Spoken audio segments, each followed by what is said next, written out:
ભાવનગર જિલ્લાના પાલિતાણા તાલુકાનું એક ગામ જે વિસ્તારની દ્રષ્ટિએ નાનું પણ વિચાર, આયોજન અને વિકાસમાં ખૂબ જ આગળ છે। આ ગામ કેન્દ્રીય મંત્રી મનસુખ માંડવિયાનું વતન પણ છે। આ ગામમાં 3 દિવસનો સાંસ્કૃતિક મહોત્સવ યોજાયો, જે વિકાસને ઉત્સવ બનાવી દીધો છે। જુઓ વિકસિત, આત્મનિર્ભર અને તીર્થ ગામ હણોલનો આ ખાસ અહેવાલ।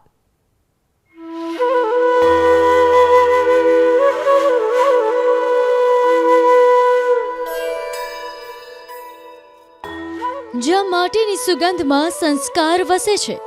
અમારા ગામના શૂરવીર લોકોના પાળિયામાંથી પ્રેરણા લઈને પોતાનું જીવન બનાવી રહ્યા છે। જ્યાં થયું વિકાસ પહેલા વિશ્વાસનું નિર્માણ, અહીંયા વિકાસ પહેલા વિશ્વાસનું નિર્માણ થયું છે। અને જ્યાં વિકાસ માત્ર શબ્દ નથી પરંતુ સંકલ્પ છે, એવું એક ગામ એટલે હણોલ।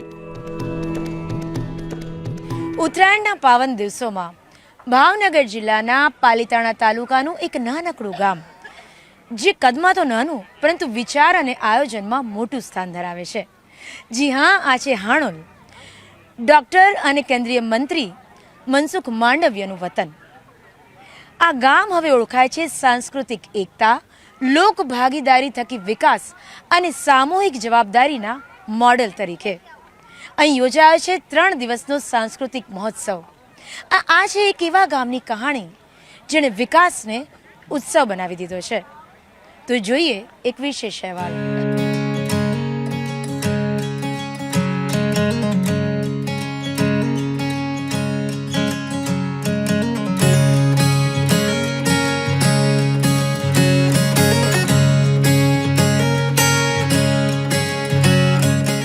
ગુજરાતના ભાવનગર જિલ્લાના પાલિતાણા તાલુકામાં આવેલું હણોલ ગામ આજે પરંપરા અને પ્રગતિનું જીવતું ઉદાહરણ બની રહ્યું છે।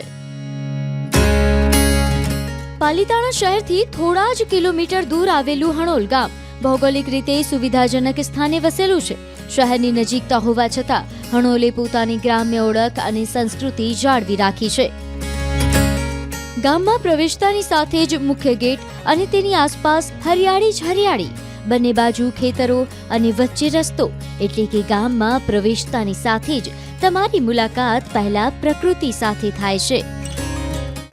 હણોલ પાલિતાણા તાલુકાથી 14 કિલોમીટર દૂર ઉત્તર દિશાએ આવેલું આ ગામ। એક લોકવાયકા મુજબ હણોલ નામ એટલે પડ્યું કે એક સમયે અહીંયા હરણોની સંખ્યા ખૂબ જ વધુ હતી। 2011ની જો વસ્તી ગણતરીની વાત કરીએ તો અહીંયા અંદાજિત 3000 જેટલી વસ્તી છે, પરંતુ આજે પણ આ ગામે તેની સંસ્કૃતિ અને સામૂહિક જીવનશૈલીને જાળવી રાખી છે। હણોલ ગામમાં આજે લગભગ 3000 જેટલી વસ્તી રહે છે। અહીં વિવિધ સમાજ અને જ્ઞાતિના લોકો સાથે મળીને એક પરિવારની જેમ જીવન જીવે છે। જાતિ કે વર્ગથી ઉપર ઉઠીને સમરસતા અને ભાઈચારો હણોલની સૌથી મોટી તાકાત છે। અહીંનો સમાજ માત્ર સાથે રહેતો નથી, પરંતુ સાથે વિચારે છે અને સાથે આગળ વધે છે। હણોલની સૌથી મોટી તાકાત છે અહીંની કોમી એકતા।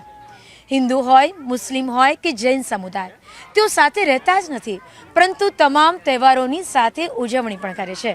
હનુમાન જયંતીનું સામૂહિક ભોજન હોય કે મોહરમની તાજિયા યાત્રા, અહીંયા તમામમાં ભાગીદારી જોવા મળે છે। અહીંયા વિકાસ પહેલા વિશ્વાસનું નિર્માણ થયું છે। પહેલા ગામ કેવું હતું? પહેલા કાંઈ સારું નહોતું, નકરું કામ ઢળણ દળવાનું, પાદરનું પાણી, અત્યારે વાંચીને કોરે પાણીયારામ નળ આવે, અત્યારે બહુ સારું। જીવવાનો વખત આવ્યો ત્યાં મરી જવાનો વખત આવ્યો। હા, એમ કે અહીંયા અમારે એવું કંઈ છે જ નહીં, હિન્દુ મુસ્લિમ બધા એક જ સાથે તહેવાર મનાવીએ છીએ, હિન્દુ યા મુસ્લિમ, અને ઘણો જ ફેર પડી ગયો। પહેલાંનું ગામડું એટલે અમારે કાંઈ હતું જ નહીં, હવે તો આપણે મનસુખભાઈને એમ કે આગળ લાવવાથી એમ કે ઘણું જ એમ કે આગળ આવી ગયું ગામને, બહુ મજા આવી। પહેલાંના ઘરેથી બહાર નીકળતા તો ખૂતી જતા, અને અત્યારે વાડી જાય ગમે ને પગ બગડતો અને ક્યાંય, અને જેટલું કામ નથી કર્યું ને એટલું જ ઓછું છે। અમારે બધું કામ કમ્પ્લીટ છે, કોઈ વસ્તુ બાકી નથી।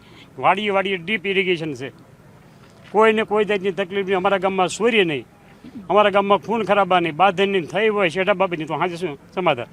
ખેતી હણોલ ગામની આર્થિક કરોડરજ્જુ છે। ઘઉં, કપાસ, બાજરી જેવા પાકો અહીં ઉગાડવામાં આવે છે અને આજે ખેડૂતો ગાય આધારિત ખેતી કરતા થયા છે। હું એવી જાહેરાત કરી છે કે આવતા 10 વર્ષમાં ઘરે ઘરે કેન્સરના ખાટલા હશે. તો અમે હણોલ ગામના તમામ ખેડૂતો છે એ મારા મનની અંદર એક સ્પાર્ક થયો કે ભાઈ આપણે જ આ કેન્સરને રોકી ન શકીએ. રોકી શકાય તો કેનાથી થાય? તો કે ગાય આધારિત પ્રાકૃતિક ખેતીથી. તો એના માટે અમે જીવામૃત, ઘન જીવામૃત અને 10 પરની અર્ક જેવી રાસાયણિક અને જંતુનાશક દવાઓ છે એ મેં જાતે તૈયાર કરી અને યુરિયા અને ડીએપી એના બદલામાં જીવામૃત અને ઘન જીવામૃત તૈયાર કરીને અમારા ખેતરમાં નાખ્યું. એના લીધે અમારી જમીનની ઉર્વરા શક્તિ વધી. મહેનત, પરિશ્રમ અને જીવન સાથેનો નાતો અહીંના જીવનનો આધાર છે. આજે ગામના યુવાનો ખેતી સાથે સાથે નોકરી, વેપાર અને અન્ય વ્યવસાયોમાં પણ આગળ વધી રહ્યા છે. આ બદલાવ હણોલને આર્થિક રીતે વધુ મજબૂત બનાવી રહ્યો છે. એટલું જ નહીં, અહીં હીરા ઉદ્યોગ અને પેંડા ઉદ્યોગ પણ ફૂલ્યો ફાલ્યો છે. મોદીજીએ કહ્યું કે ગામની અંદર ગૃહ ઉદ્યોગ વિકસવો જોઈએ. તો અમે અમારા ગામની અંદર ટ્રેડિશનલ પેંડાનો ઉદ્યોગ હતો એને થોડું મોડિફાઈ કરી, સારો કરી, એનું સ્કિલ ડેવલપમેન્ટ કરી અને આજે 200થી 250 વ્યક્તિઓનું નિર્વહન પેંડાના ઉદ્યોગથી થાય છે. અમે આ 3 વર્ષથી બનાવીએ છીએ. અમારા પેંડા સુરત, અમદાવાદ, વડોદરા, ગાંધીનગર, દિલ્હી, ઊંઝી અને બીજે જાય છે. અમારા પેંડા અહીંથી આપણે જે દાસ પેંડાવાળા છે એને પણ આપણે સપ્લાય કરીએ છીએ. હણોલનું ગ્રામીણ અર્થતંત્ર ખેતી, પશુપાલન અને નાના ઉદ્યોગો પર આધારિત છે. કપાસ, સરગવો, બાજરી, ઘઉં અને અહીંના પેંડા આ ગામની ઓળખ બની ચૂક્યા છે. હીરા ઉદ્યોગે અહીંયાના સ્થાનિક યુવાઓને અને મહિલાઓને રોજગારીનો માર્ગ મોકળો કર્યો છે.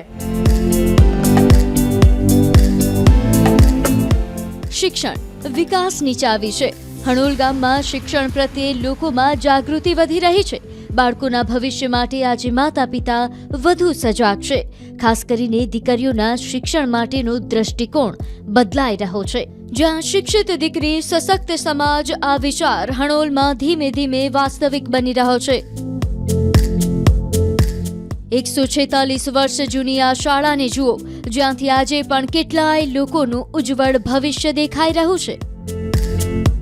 આપણા કેન્દ્રીય મંત્રી મનસુખ માંડવિયાએ પણ હણોલની આ જ પ્રાથમિક શાળામાં 1 થી 7 ધોરણ સુધી અભ્યાસ કર્યો છે. આ બોર્ડ પર હણોલ શાળાનો ઇતિહાસ કંડાર્યો છે, જેમાં જોઈ શકાય છે કે શાળાની સ્થાપના 18 ડિસેમ્બર 1878માં થઈ હતી. ત્યારે રાજાશાહી હતી. 27 ઓક્ટોબર 1991માં શાળાનું નામાંકન થયું. સાથે જ તેમાં દર્શાવાયું છે કે બ્લેકબોર્ડના યુગમાંથી નીકળીને આજે શાળા ડિજિટલ બની છે. અને છેલ્લે દર્શાવાયું છે કે ભારત સરકારના કેન્દ્રીય મંત્રી ડોક્ટર મનસુખ માંડવિયાએ પોતાનો પ્રાથમિક અભ્યાસ આ જ શાળામાં પૂર્ણ કર્યો છે. ગામના સહકાર, સેવા અને સંગઠનની ભાવનાના કારણે હણોલ પ્રાથમિક શાળા આજે એક આદર્શ વિદ્યાધામ તરીકે ઉભરી આવી છે. આ છે હણોલની 146 વર્ષ જૂની પ્રાથમિક શાળા, જે સમયની સાથે સાથે આજે પણ આગળ વધી રહી છે. સ્માર્ટ ક્લાસ, કમ્પ્યુટર અને સાયન્સ લેબ અને રાજ્ય કક્ષાએ યોગની સિદ્ધિ, આ તમામ દર્શાવે છે આ ગ્રામજનોની શિક્ષણ પ્રત્યેની પ્રતિબદ્ધતા. જ્યાં સુધી આરોગ્યની વાત છે ત્યાં સુધી સબ સેન્ટર્સ દ્વારા આયુષ્માન કાર્ડનું 100% કવરેજ અને સમગ્ર ગામને ટીબી મુક્ત બનાવવાની દિશામાં પણ સફળ પહેલ થઈ ચૂકી છે. અમને અહીં કેન્દ્રીય મંત્રી મનસુખ માંડવિયાના મિત્ર પણ મળી ગયા, જેમની પાસેથી અમને જાણવા મળી મનસુખ માંડવિયાની સંઘર્ષ ગાથા. મારું નામ સુરેશભાઈ અણઘાણ છે. મનસુખભાઈ સાહેબની સાથે, માંડવિયા સાહેબની સાથે પહેલા ધોરણથી અમે ભણ્યા, ત્યાં સુધી હારી જ ભણ્યા. ગરીબી તો પહેલેથી, પણ અમે તો પરાણ્યા, માથું મારીને પરાણ્યા ભણતા હતા. અને બધાને અમારે ગામમાં પહેલાં એવી માનસિકતા હતી, હાથ એટલે આપણે ઘણું થઈ ગયું, હાથ પછી એને બેસી જવાનું વિરામ. પણ સાહેબે પરીક્ષા આપેલી પ્રખરતા ખોજની, એટલે એમાં એની જે શિષ્યવૃત્તિ આવે એમાંથી ફી ભરીને એવું બધું કરીને અમે ભણતા. સોનગઢ જતા પાસમાં 30 રૂપિયા થતા, તોય તે હવે ગામડામાં તો 30 તો એ ઘણા થઈ જતા. નાસ્તો કરવો હોય તો 1 રૂપિયો માંડ હોય, છતાં એમ સાથે રૂપિયો કાઢી નાસ્તો કરવી, પ્રોગ્રામ કરવી, એવું બધું કરતા. અને પુસ્તકો સાહેબ, હું અને એક મારો મિત્ર છે ઘનશ્યામ, એમ તઈને સહિયારા પુસ્તકો લેવી અને તઈને વાંચવી વારાફરતી. તઈને અલગ અલગ લેવી તો અઘરું થાય. વિકાસ એક દિવસમાં થતો નથી, તે માટે દ્રષ્ટિ, આયોજન અને સહકાર જરૂરી છે. હણોલ ગામની ગ્રામ પંચાયતે સરકારી યોજનાઓનો યોગ્ય ઉપયોગ કરીને ગામને નવી દિશા આપી છે. પાકા રસ્તા, પીવાના પાણીની વ્યવસ્થા, સ્ટ્રીટ લાઇટ, સ્વચ્છતા, રમતગમતના મેદાનો આ બધું આજે હણોલની ઓળખ બની ગયું છે. પ્રગતિ થતાં રોડ રસ્તા પાકા થયા છે, શાળાઓમાં અપગ્રેશન આવ્યું છે. અહીંયા અમારે જે કાચા તળાવ હતા એને બાંધકામ કરીને સરસ બનાવેલા છે, અમૃત સરોવર. પછી અમારે અહીંયા રમતગમતનું સરસ બનાવ્યું છે, ગ્રાઉન્ડ બનાવ્યા છે, છોકરાઓને સ્ટેટ લેવલે રમવા જવા માટે, પ્રેક્ટિસ કરવા માટે સરળ રહે એવી બધી પ્રવૃત્તિ થાય એવું સરસ પ્રગતિ કરાવી છે સાહેબે. હણોલ એક તીર્થ ગામ છે, હણોલ આદર્શ ગામ છે અને હણોલ આત્મનિર્ભર ગામ છે. જો કે આ તીર્થ ગામ એમનેમ નથી બની જતું, તેના માટે ગામ લોકોનો 100% સહયોગ જરૂરી છે. અને તીર્થગામ તો જ બને કે આપણો અંતરાત્મા તીર્થ જેવો હોય તો, કારણ કે એમને બનતું નથી. આ બધું ઊભું તો કરી દીધું, પણ આપણા અંદર જ ઈર્ષા ભરી હોય, વ્યસનો ભર્યા હોય તો એ તીર્થગામ બને નહીં કોઈ દિવસ. એટલે પેલા આપણી જાતને બધાએ તીર્થધામ બનાવવાનું છે, આપણા પરિવારને તીર્થધામ બનાવવાનું છે, આપણા ઘરને તીર્થ બનાવવાનું છે, આપણા સગા સંબંધીને એને તીર્થ બનાવવાનું છે, અને એના પછી દેશને તીર્થધામ બનાવવાનું. હણોલમાં એક નહીં, રમતગમતના 2 મેદાનો છે, જ્યાંથી ખેલાડીઓ ઇન્ટરનેશનલ ક્રિકેટ અને ઓલિમ્પિકમાં ગોલ્ડ મેડલના સપનાઓ જોઈ રહ્યા છે. મોદીજીએ કહ્યું કે દરેક વ્યક્તિ એક રમવું જોઈએ, ખીલવું જોઈએ. જો ખેલે એ ખીલે. એટલે દરેક ગામની અંદર એક રમતગમતનું મેદાન હોવું જોઈએ. તો તમે જોયું હશે અમારા ગામની અંદર 2 રમતગમતના મેદાન છે. ક્રિકેટનું મેદાન છે, જેમાંથી યુવાનો એથ્લીટ નીકળીને સૌરાષ્ટ્ર અને રાજ્ય કક્ષાએ અંડર-19 અંડર-18ની અંદર રમતા થયા છે. મારા ગામની એક દીકરી મનાલી હેન્ડબોલની અંદર હમણાં જ એશિયન યુથ ગેમ્સની અંદર બહેરીનની અંદર ભાગ લઈને આવી. એ અમારું ગૌરવ છે. હણોલનું વિકાસ મોડેલ માત્ર સરકારી યોજનાઓ પર આધારિત નથી. અહીંયા લોક ભાગીદારી, 7 કમિટીઓ અને માર્ગદર્શન આપતું નેતૃત્વ આ ત્રણેય એક સાથે કામ કરે છે. 7 કમિટીઓ અલગ અલગ યોજનાઓનું મોનિટરિંગ કરે છે. અમૃત સરોવર, ક્રિકેટ ગ્રાઉન્ડ, સ્મશાનની કાયાપલટ અને 8000 જેટલા વૃક્ષોનું વૃક્ષારોપણ આ વિકાસ નહીં પરંતુ એક જવાબદારીની કહાણી છે. યુવામાં અત્યારમાં ક્રિકેટ ગ્રાઉન્ડ બની ગયું છે, એટલે યુવાઓ ખેલ પ્રત્યે બધા અલગ અલગ સુવિધામાં તત્પર રહેશે કામ કરવા માટે. અચ્છા, અહીંયા તમને સૌથી વધારે ગમ્યું એવું શું? અત્યારમાં સ્પોર્ટ કોમ્પ્લેક્સ બની ગયું છે, બાકી ફરવાલાયક સ્થળ બની ગયા છે. પહેલાં એવું કંઈ હતું નહીં, એટલે પહેલાં કરતાં તમને સારું લાગે.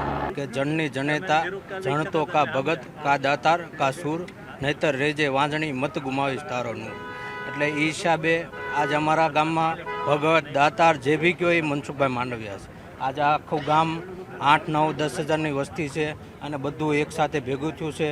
ગામમાં અલગ અલગ પ્રકારના ઘણા કામોના લોકાર્પણ કર્યા છે અને સુરતથી અમદાવાદ, ભાવનગર બધા આજુબાજુના ગામમાંથી બધા ગામને પ્રોત્સાહન અને એકસાથ થઈને ગામના વિકાસના બધા કામમાં અમે જોડાયેલા છે. ગામનો વિકાસ થતો રહ્યો છે, આગળ વધી રહ્યો છે, પરંતુ ગામની વિરાસતો પણ જળવાઈ રહી છે. હણોલ ગામમાં એક વર્ષો જૂની વાવને પણ જીવંત બનાવાઈ છે. કેન્દ્રીય મંત્રી મનસુખ માંડવિયાએ કહ્યું કે આ વાવમાં જ તેમના માતા પાણી ભરતા હતા. એવી રીતે મોદીજીએ કહ્યું કે તમારા ગામની વિકાસ ભી વિરાસત ભી, તમારે તમારી વિરાસતને પણ સંયોજવી જોઈએ. અમારા ગામની અંદર બાજુની અંદર એક પુરાની વાવ છે, જ્યાં મારી મા પાણી ભરતી હતી. એ વાવની જગ્યાએ એક ચબૂતરો બની ગયો હતો. અમે ચબૂતરો અત્યારે બાજુમાં કર્યો અને એ વાવને પુનર્જીવિત કરી. જેવી હતી આજથી 70 વર્ષ પહેલાં એવી જ બનાવી. એવી રીતે તમે પાલિતાણા જવાના રસ્તે જશો તો ત્યાં એક મોદી દાદાની વાવ છે. અમારા ગામની અંદર એક સમયે મોદી દાદા થઈ ગયા, એમણે લોકહિતાર્થે એ વાવ બનાવી હતી. એને પણ ખોદીને પુનર્જીવિત કરી. તો ખાલી ટીમ્બો જ હતો, અત્યારે એ વાવ છે. માત્ર વાવ કુવા જ નહીં, હણોલ ગામના પાડિયાનો પણ અનોખો ઇતિહાસ છે, જેના આધારે નાટકો પણ બન્યા છે અને આજના બાળકો તેમાંથી પ્રેરણા લઈ રહ્યા છે. મોદીજીએ કહ્યું કે તમારા ગામના પાળિયા છે ને એ તમારા ગામની વિરાસત છે. અમારા ગામની અંદર જેટલા પાળિયા હતા એ બધા જ પાળિયાના ઇતિહાસ અમે ગોત્યા. ઇતિહાસ ગોતીને એ ઇતિહાસ લખ્યા અને એ ઇતિહાસના આધારે અમારા ગામની અંદર નાટકો બન્યા.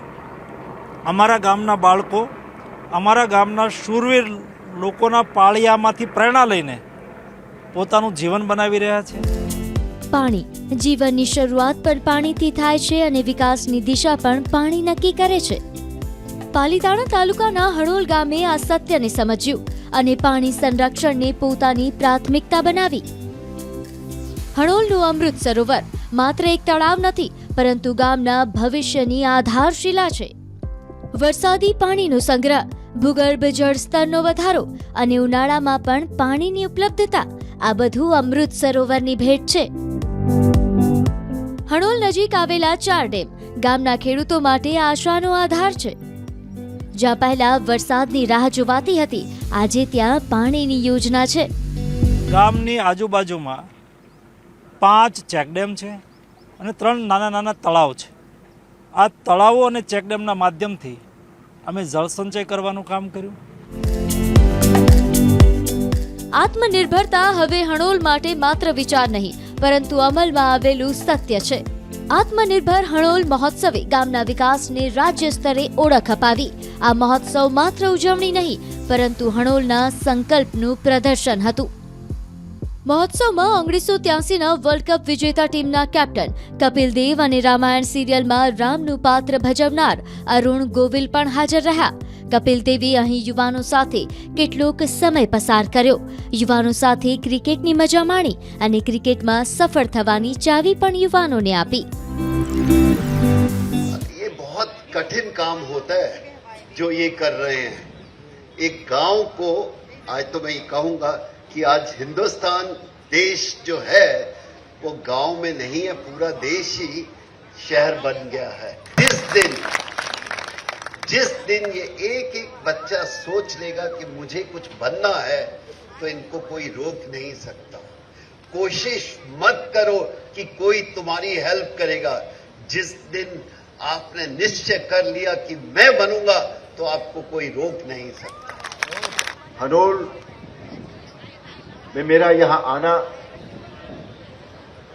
मनसुख भाई ने जब मुझे बताया था कि यहाँ एक ऐसा उत्सव है और हम चाहते हैं कि आप यहाँ आए, तो मैंने यहाँ के बारे में मुझे नोट भी भेजा गया था उनके यहाँ से. मैंने वो नोट पढ़ा नहीं था, सच बताता हूं, नहीं पढ़ा था. क्यों नहीं पढ़ा था? मैं अपने मन में कोई भी धारणा बनाकर नहीं आना चाहता था यहां पर. मैं यहां पर देखना चाहता था कि ये क्या है, ये कैसा आत्मनिर्भर गांव है. और फिर बाद में मैंने जब वो नोट अभी थोड़ी देर पहले देखा, मेरे फोन में था वो नोट, और तब मैंने पाया कि उस नोट का एक एक अक्षर जो लिखा था वो यहां दिखता है, दिखाई देता है. હણોલ ગામે આત્મનિર્ભર હણોલ ત્રિદિવસીય કાર્યક્રમ યોજાયો હતો. કાર્યક્રમમાં કેન્દ્રીય મંત્રીઓ સહિત અનેક મહાનુભાવો ઉપસ્થિત રહ્યા હતા. આ કાર્યક્રમનો મુખ્ય ઉદ્દેશ્ય ગામને આત્મનિર્ભર બનાવવાનો અને વિકાસના પંથે આગળ વધારવાનો હતો. અહીં પતંગ મહોત્સવ પણ યોજાયો, જેમાં વિદેશી પતંગબાજોએ ભાગ લીધો. 2 દિવસ સુધી હણોલનું આકાશ રંગબેરંગી પતંગોથી ભરાયેલું જોવા મળ્યું. હણોલે ઘણું હાંસલ કર્યું છે, પણ હજુ પડકારો બાકી છે. શિક્ષણ, રોજગાર અને આરોગ્ય ક્ષેત્રે હજુ વધુ કામ વિચારાધીન છે. સંકલ્પ, એકતા અને સહયોગ, આ 3 શક્તિઓ હણોલને આગળ વધારતી રહેશે. હણોલ સાબિત કરે છે કે જ્યારે ગામ વિચારે છે, જ્યારે ગામ એક થાય છે, ત્યારે વિકાસ અટકતો નથી. હણોલ માત્ર એક ગામ નહીં, પરંતુ એક વિચાર, એક પ્રેરણા અને એક ઉજ્જવળ ભવિષ્ય છે. હણોલ એક એવું ગામ જે બતાવે છે કે ગ્રામજનો, નેતૃત્વ અને લોક ભાગીદારી જ્યારે એક દિશામાં આગળ વધે, ત્યારે વિકાસ એક ઉત્સવ બની જાય છે. કેમેરા પર્સન હિતેશ પ્રજાપતિ સાથે હણોલથી ગીતા મહેતા, ન્યૂઝ 18 ગુજરાતી હણોલ.